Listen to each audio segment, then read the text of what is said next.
Franck Ferrand raconte sur Radio Classique.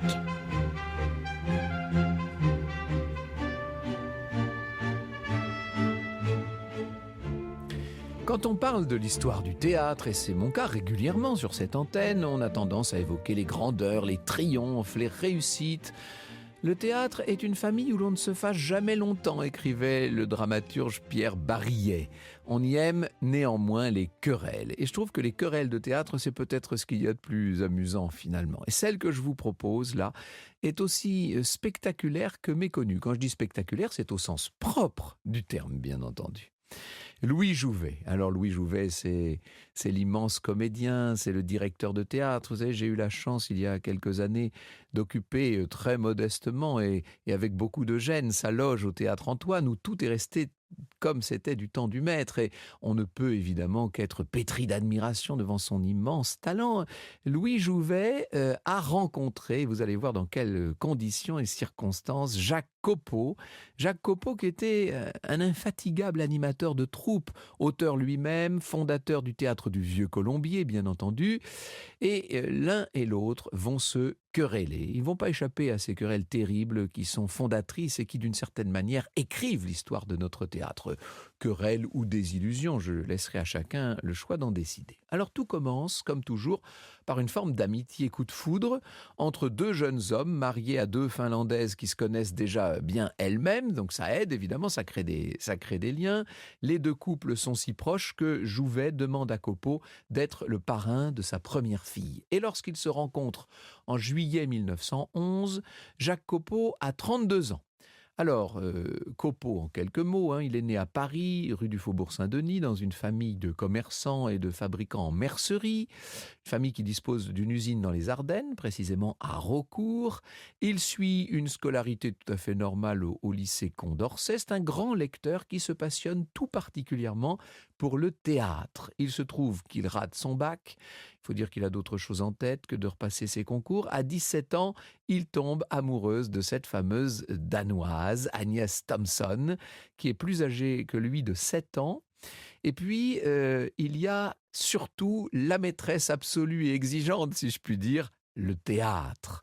Il écrit une comédie, Brouillard du matin, qu'il monte avec l'association de théâtre de Condorcet. Il s'est inscrit en philo à la Sorbonne, mais il n'obtiendra pas sa licence. Il épouse Agnès, dont il a rapidement une fille, et sa famille le place à la direction de l'usine de Raucourt. Sauf que là, c'est vraiment pas fait pour lui. 2 ans plus tard, il vend l'usine et jouissant désormais d'une indépendance financière, il revient à Paris et fait de la critique théâtrale. C'est à ce moment-là qu'il rencontre notamment André Gide.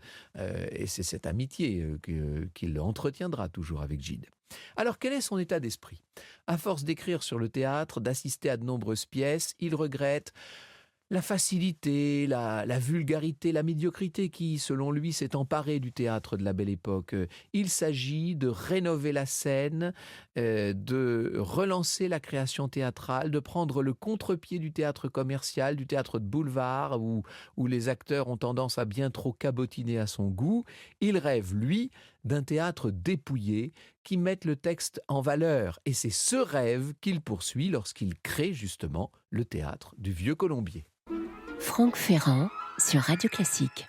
Octobre 1908, Jacques Copeau va fonder avec André Gide, avec également Marcel Drouin, Jean Schlumberger, entre autres, la Nouvelle Revue Française. Vous savez, cette fameuse NRF que Gaston Gallimard reprendra 3 ans plus tard. De son côté, en cette même année 1911, Louis Jouvet a 24 ans. Alors, lui a vécu une vie très différente. Lui est né en Bretagne, orphelin de père, élevé par un oncle à Rethel dans les Ardennes. Il a suivi des études de pharmacie et obtenu son diplôme de pharmacien, ce qui lui a donné l'envie de monter à Paris pour travailler. Mais la vérité, c'est qu'il court les cachets, car lui aussi est passionné par le théâtre. Et lui aussi, figurez-vous, tout jeune, s'est marié à une Danoise, Else Collin. Else, qui est son grand amour, et qui l'encourage dans ce rêve de comédien, de metteur en scène, de directeur de théâtre. Il ne cache pas ses ambitions, le jeune Louis Jouvet. Il vient d'ailleurs d'être engagé au théâtre du Château d'Eau et il écrit Je ne crois pas faire une affaire trop audacieuse et j'y apprendrai les rudiments de ce métier si complexe de directeur et de metteur en scène. Au moins c'est clair, au moins c'est dit. Alors, il y a bien des points communs entre, d'un côté, Jacques Copeau, de l'autre, Louis Jouvet. Il y a le théâtre, bien sûr, mais rien n'est plus incertain. Il y a les épouses danoises, il y a les Ardennes. Bref, tout les poussait à se rencontrer, ces deux-là. Est-ce que, pour autant, Louis Jouvet sait vraiment que sa carrière est lancée? Et est-ce que Jacques Copeau sait qu'il aura bientôt à se repentir? Le meilleur de Franck Ferrand raconte sur Radio Classique.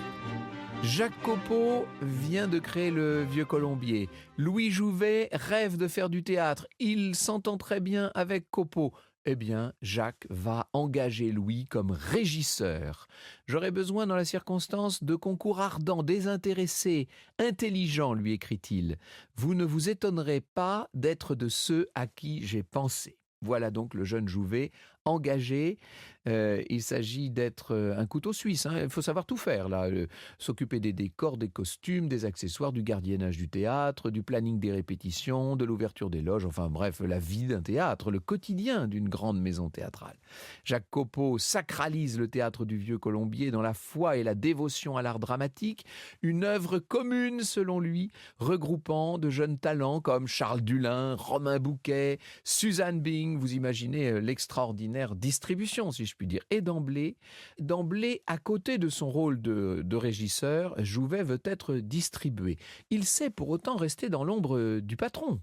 Il est là, il se place comme le double, si vous voulez, de Jacques Copeau. C'est lui qui le comprend, c'est lui qui sait convertir les pensées du maître en réalisation concrète parce qu'il a un esprit très pratique, Louis Jouvet. Et Copeau, lui, est inspiré, certes, mais il est souvent à 1000 lieues du concret de la vie du théâtre. Il a des idées, il catalyse les énergies, c'est vrai, mais il ne sait pas toujours bien exprimer les choses en termes techniques et il ignore comment on concrétise les émotions qu'il sait par ailleurs faire passer à la troupe. Et c'est le travail, ça, de Jouvet. Jouvet a la clé de l'histoire. Il se rend très vite indispensable à Jacques Copeau, d'autant que Copeau le lui dit clairement. « Oui, je sais bien que le lien est noué et qu'il est bien fort. Je sens que tu m'aimes, plus que tu t'en doutes. Mais moi, je savais que tu m'aimerais un jour ainsi. Je t'attendais. Nous n'avons jamais été si près l'un de l'autre et ça ira de mieux en mieux avec les années, avec le travail. J'attends tout de toi et je te demande une confiance illimitée. Pour cela,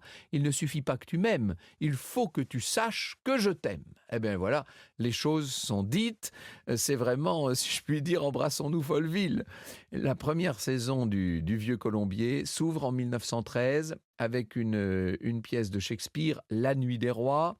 Survient la guerre, Louis Jouvet est mobilisé comme infirmier.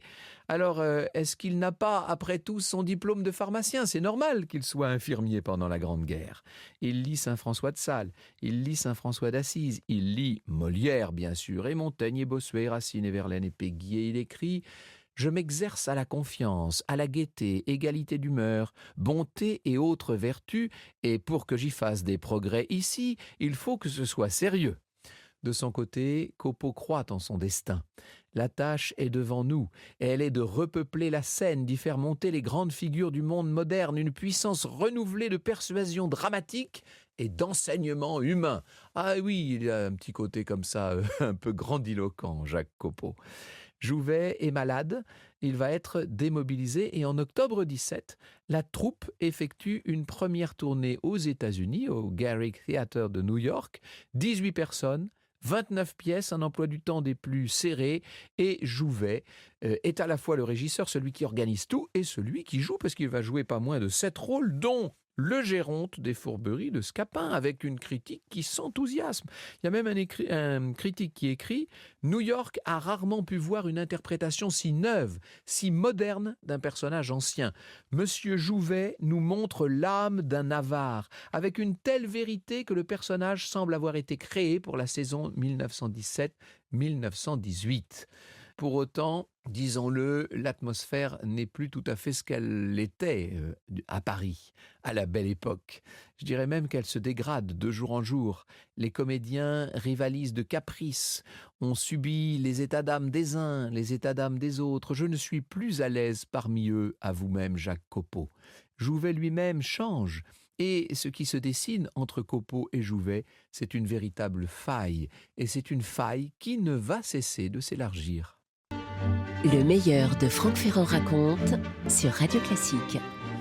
Et maintenant, l'atmosphère est électrique, il faut bien le dire. On se soupçonne, on tire la couverture à soi. Enfin, vous savez ce qui se passe dans une troupe où les choses vont mal. Jouvet se demande si le patron ne serait pas jaloux de ses compétences. Et oui, il est l'homme à tout faire. Et puis en plus, il joue, lui. Et puis la critique le remarque. Amour-propre blessé, inquiétude, suspicion. Chacun interprète les faits et gestes de l'autre. Bref, c'était une famille et c'est maintenant une famille désunie. Une fois encore, reproche Copeau, je te trouve interprétant mes actions et les interprétant dans le mauvais sens, comme voulu et voulu contre moi. Tout ce que je te dis ne sert donc à rien. Ah oui, ils ne s'entendent plus, ces deux-là, c'est fini. Et Jouvet est plus omniprésent que jamais. Alors c'est un bricoleur. Il va d'ailleurs créer les lanternes Jouvet. Il s'agit ni plus ni moins de 4 projecteurs de scène pivotants dont il a étudié le fonctionnement et qu'il améliore. Il s'agit donc de lanternes, de projecteurs du théâtre. Il a pris les projecteurs de la troupe et il les vend. Officiellement, il les commercialise pour renflouer les caisses du théâtre. Officieusement, je vous laisse deviner. Copeau est furieux. Nous travaillons mal ensemble depuis très longtemps, lui écrit-il. Nous finirons par ne plus travailler du tout ensemble. En fait, nous n'avons véritablement travaillé ensemble que pendant très peu de temps, à une époque de loisirs et d'espoir. À quoi Jouvet répond : une seule chose m'anime et m'inspire, me préoccupe, le progrès dramatique de notre maison, dans l'inspiration dramatique dont vous êtes l'incarnation. Alors, est-ce qu'il essaie de raccrocher les wagons, comme on dit vulgairement ? Est-ce que Louis Jouvet essaie de se montrer flatteur, ou est-ce qu'il est peut-être encore un peu sincère ? Ce qui est certain, c'est qu'il est aussi un voleur de théâtre. Franck Ferrand sur Radio Classique. Copeau est fou de rage. Pensez que son régisseur désosse le théâtre quand il a le dos tourné. Oh non, trop c'est trop, et il lui écrit « Alors quand tu as besoin d'argent, toi, le collaborateur le plus appointé de toute la maison, tu le prends simplement dans la caisse, sans le demander à personne, ni même avertir personne ?» Précisons qu'il s'agit de 7 500 francs, ce qui à l'époque fait une très grosse somme quand même. Bref, tout est tendu, les choses ne vont plus dans cette affaire. Et le 2 octobre 1922, Copeau convoque Jouvet dans son bureau. « Je me devais à moi-même de n'être plus lâche plus longtemps. » Il écrit ça dans son carnet. Il fait part de la réorganisation de l'administration et des services de scène, placé désormais sous l'autorité de Michel Saint-Denis, qui est son neveu, qui est une personne de confiance. Autant dire qu'il a dépouillé Jouvet de la tâche qui jusqu'alors lui avait été si bien assignée. Jouvet n'est ni surpris, ni pris au dépourvu. Il avait bien préparé ses arrières. Louis Jouvet, il note dans ses carnets « Il me semble que j'ai atteint ma majorité. » Il rejoint Jacques Hébertot, qui règne sur la Comédie et le studio des Champs-Élysées avenue Montaigne. Et par ailleurs, il sait que Jules Romain trépigne de n'avoir toujours pas de réponse de la part du directeur du Vieux Colombier au sujet de sa pièce « Monsieur le Troadec saisi par la débauche ». L'auteur voulait que Jouvet s'empare du rôle, mais qu'il le joue à l'époque au Théâtre du Vieux Colombier, sous la direction, bien sûr, de Jacques Copeau. Qu'à cela ne tienne, puisqu'après tout Jouvet avait été pressenti, eh bien, il s'empare du manuscrit. Il n'y avait pas de photocopie à l'époque, donc quand vous prenez un manuscrit, vous le prenez pour de bon. Et en l'occurrence, Louis Jouvet a saisi le manuscrit de Monsieur le Troadec sur le bureau de Jacques Copeau. Il ouvrira la saison Avenue Montaigne avec cette comédie qui sera suivie d'un succès dont je n'ai même pas besoin de vous donner le titre, ce triomphe extraordinaire du même auteur, Jules Romain, évidemment, Knock. Copeau écrira à Jouvet « Il faut que tu saches bien tout ce qu'il faut que je surmonte, ne fût-ce que pour accomplir ma tâche chaque jour et ne pas me laisser envahir par un immense dégoût. » Nous sommes en 1923 et je vous l'ai dit en commençant au théâtre, on ne se fâche jamais très longtemps. La correspondance entre Copeau et Jouvet va se poursuivre jusqu'à la mort de Jacques Copeau. Elle sera publiée, cette correspondance, elle sera publiée chez un éditeur qui va vous dire quelque chose, évidemment dans les cahiers de la NRF. Vous écoutez Radio Classique.